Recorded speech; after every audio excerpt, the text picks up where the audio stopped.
Pneumàtic Soler.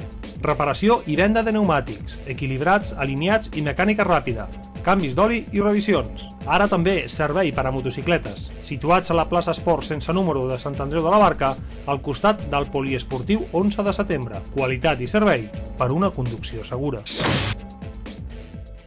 Alumnes de segon, tercer i quart d'ESO de l'Institut Montserrat Roig estan a un pas de poder competir per arribar a Europa amb el seu projecte d'excel·lència. El projecte d'excel·lència que agafa alumnes amb més altes capacitats per centrar-se una mica en altres coses perquè els estudis ja els tenen suficientment bé.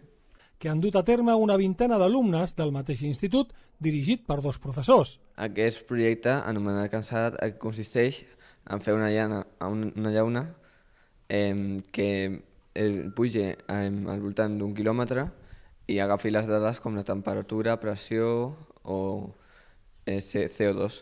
I després el guanyador és el que té les missions més originals o que hagi suportat més el satèl·lit. Una iniciativa de l'Agència Espacial Europea. En el cas que guanyéssim aquest projecte, el que es faria seria una altra, l'espanyola, a Granada. I es faria tot el mateix procediment, però aquesta vegada sense muntar una altra vegada una nova llauna.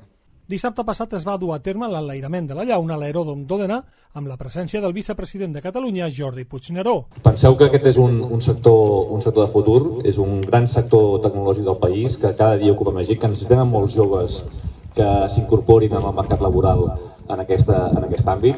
Per tant, penseu que el que avui esteu fent és un aprenentatge molt important de com, en aquest cas, en un cas molt concret, com és llançar un satèl·lit, doncs podeu aplicar-ho. I quan era el nostre torn posàvem totes les llaunes, unes 3 o 4, a un coet.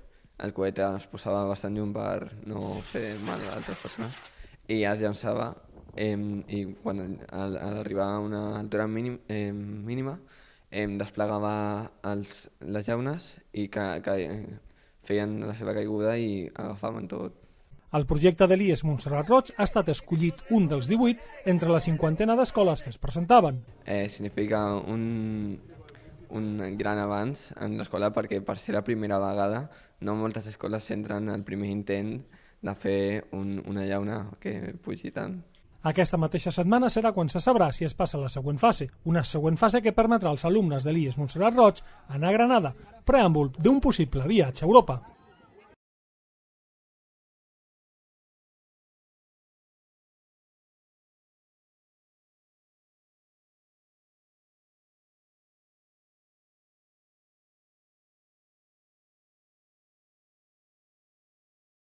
Pues ya lo sabes, cuando te pregunten cómo te has enterado, tenlo claro. Di por San Andreu Televisión.